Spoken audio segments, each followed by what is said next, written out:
मूल्य शिक्षा में केवल दो शब्द हैं, मूल्य और शिक्षा। लेकिन इन दो ही शब्दों से बनी मूल्य शिक्षा की अवधारणा और उद्देश्य अति व्यापक है।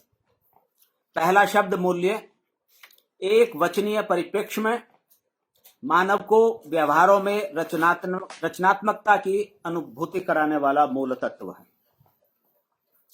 मूल्य व्यक्ति को सदाचार में प्रविष्ट होने के लिए मार्गदर्शन प्रदान करता है।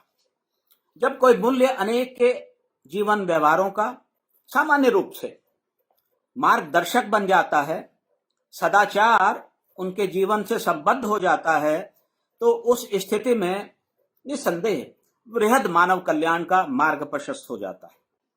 व्यक्तियों के जीवन को ऊंचाई देने के साथ ही वृहद मानव कल्याण ही अंततः सभी मूल्यों का प्रयोजन होता है। वृहद उन्नति, विशाल स्तरीय जन-उत्थान मूल्यों की आधारभूत भावना होती। दूसरा शब्द शिक्षा है, और शिक्षा वह प्रक्रिया है जो जीवन भर जारी रहती है। मनुष्य के सर्वांगीण विकास को या चहुमुखी विकास को समर्पित होती है और मानव को मुक्ति के द्वार तक ले जाती है। इसीलिए भारत में कहा गया है, सा विद्या या विमुक्तय, यानी विद्या वह जो मुक्ति प्रदान करे। व्यक्ति के सर्वांगीण विकास के साथ ही वृहद मानव कल्याण के उद्देश्य से मूल्य और शिक्षा एक दूसरे के साथ अभिन्नतः जुड़े हुए हैं। मूल्य शिक्षा इसीलिए वह है जो किसी भी प्रकार के भेदभाव के बिना समान रूप से महिला और पुरुष के चहुमुखी मार्ग का विकास का मार्ग प्रशस्त करती।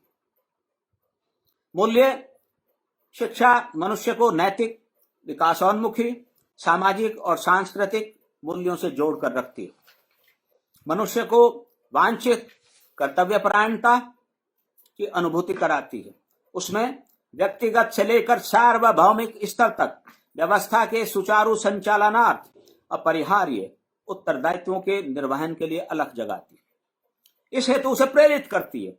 इस प्रकार मेरा अपना यह मत है कि मूल्य शिक्षा अपने सच्चे अर्थ में वास्तविक शिक्षा का ही प्रतिरूप है। दूसरे शब्दों में यह शिक्षा की मूल भावना का प्रकटीकरण है, जीवन सार्थकता का मार्ग अथवा माध्यम है।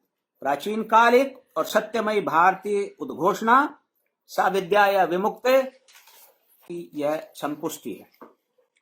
हजारों वर्षों से अति समृद्ध संस्कृति के पोषक और अति प्राचीन काल से ही आध्यात्मिक शैक्षणिक विश्व गुरु के रूप में अपनी पहचान रखने वाले, संसार भर को ज्ञान विज्ञान में नेतृत्व प्रदान करने वाले देश हिंदुस्तान में मूल्य शिक्षा का महत्व, प्रतिष्ठा और गौरव इस शताब्दियों पुराना है। मूल्य शिक्षा की अवधारणा विश्व भर के लिए नई हो सकती है। पश्चिम जगत के देशों में इससे संबंधित कई आधुनिक अवधारणाएं सामने आई हैं, जैसे कि मानव मूल्य प्रतिष्ठान की वर्ष 1995 ईस्वी की व्यापक मूल्य शिक्षा योजना। लेकिन कायिक यानी शरीर श्रम के साथ ही व्यायाम और योगाभ्यास, सदाचरण और आत्मनिर्भरता के दृष्टिकोण से ऋषियों, ऋषिकाओं और महर्षियों की छत्र छाया में ज्ञान प्रदान किया जाना प्राचीन काल से ही व्यक्ति के चहुमुखी विकास को समर्पित भारत की सुदृढ़ शिक्षा व्यवस्था या प्रक्रिया से अभिन्नतः जुड़े हुए पक्ष हैं। मूल्य शिक्षा का पक्ष स्वाभाविक रूप से प्राचीन कालिक महर्षियों, ऋषियों और ऋषिकाओं और महापुरुषों, युग पुरुषों के जीवन काल से जुड़ा है। महिलाओं के दृष्टिकोण से हम अति विशेष रूप से वैदिक मंत्रों से जुड़ी मंत्र दृष्टा, रोशमा, लोपामुद्रा, विश्वारा, शाश्वती और अपाला जैसी विभिन्न ऋषिकाओं और उपनिषदकालीन मैत्रेयी और गार्गी जैसी परम विदुषियों के नाम विशेष रूप से और गर्व के साथ आज भी ले सकते हैं। संक्षेप में कहने का तात्पर्य यह है कि मूल्य शिक्षा अति प्राचीन काल से ही भारत की शिक्षा प्रक्रिया की पूरक है, प्रतिरूप है। इसमें महिला वर्ग का योगदान प्रारंभ से ही अति महत्वपूर्ण और उल्लेखनीय है। इन ऋषिकाओं से जुड़े शास्त्रार्थ प्रकरणों से मूल्य शिक्षा का अंततः श्रेष्ठ प्रकटीकरण होता है। मैं यहां ऐसे किसी विस्तार में नहीं जा रहा हूं, लेकिन निश्चित रूप से कह सकता हूं कि उनके शास्त्रार्थों आदि से प्रकट मूल्य शिक्षा के पक्ष आज तक भी विचारणीय हैं। वे जानने और समझने के योग्य हैं। मूल्य शिक्षा का प्राचीन कालिक भारतीय संदर्भ हो या कोई पश्चिम जगत से जुड़ा कोई नया आधुनिक सिद्धांत हो, लेकिन जो पहलू अनिवार्यतः इसके साथ संबद्ध हैं या जो इसके मूल में हैं, वे सभी कालों में सामान्यतः एक समान ही रहे हैं। वर्तमान में भी वे ही प्रमुख हैं और मूल्य शिक्षा की मूल अवधारणा, भावना या उद्देश्य और ध्येय को प्रकट करते हैं। नैतिक चारित्रिक विकास, व्यवहार कुशलता और दक्षता के साथ आत्मनिर्भरता मूल्य शिक्षा से जुड़े हुए पहलू हैं।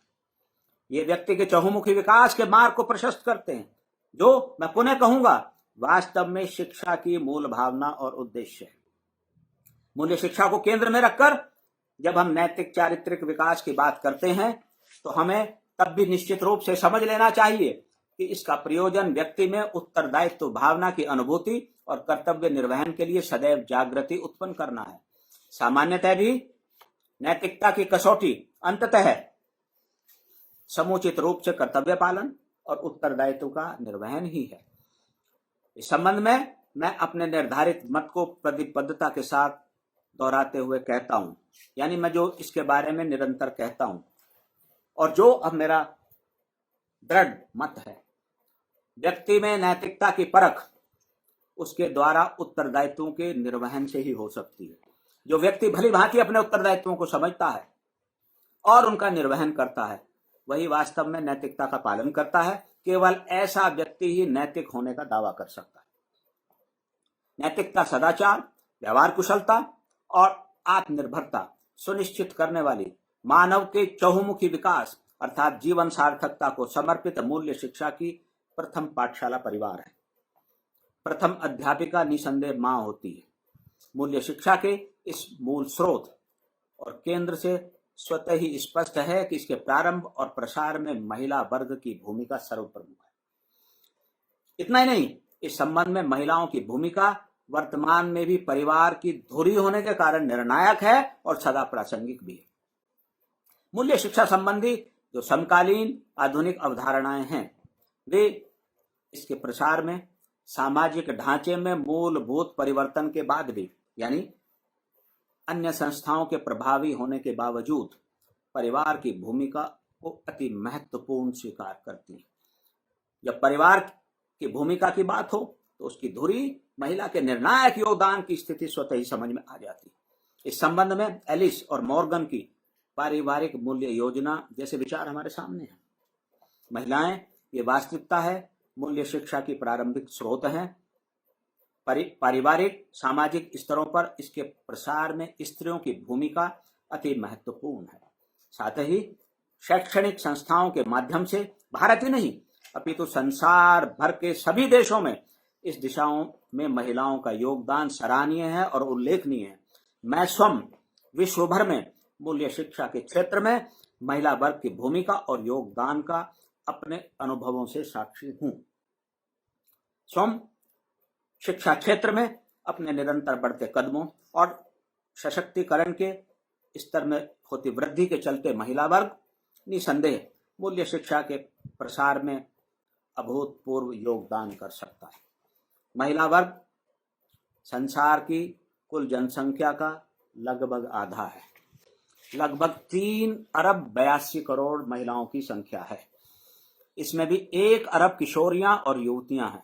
यदि 50 वर्ष से कम महिलाओं की बात की जाए तो यह संख्या लगभग 2 अरब होगी। इसलिए महिलाएं इस हेतु पूर्णतः सक्षम हैं। बात केवल इसे उनके एक परम कर्तव्य के रूप में लेने की है। इस दिशा में महिलाओं से श्रेष्ठ कोई और कर नहीं सकता।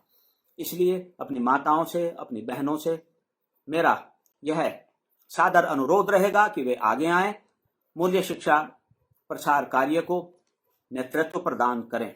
इस बहुत बड़े कार्य के माध्यम से मानवता को महिलाएं अपने वांछित स्तर तक पहुंचाएं। जय हिंद, भारत माता की जय।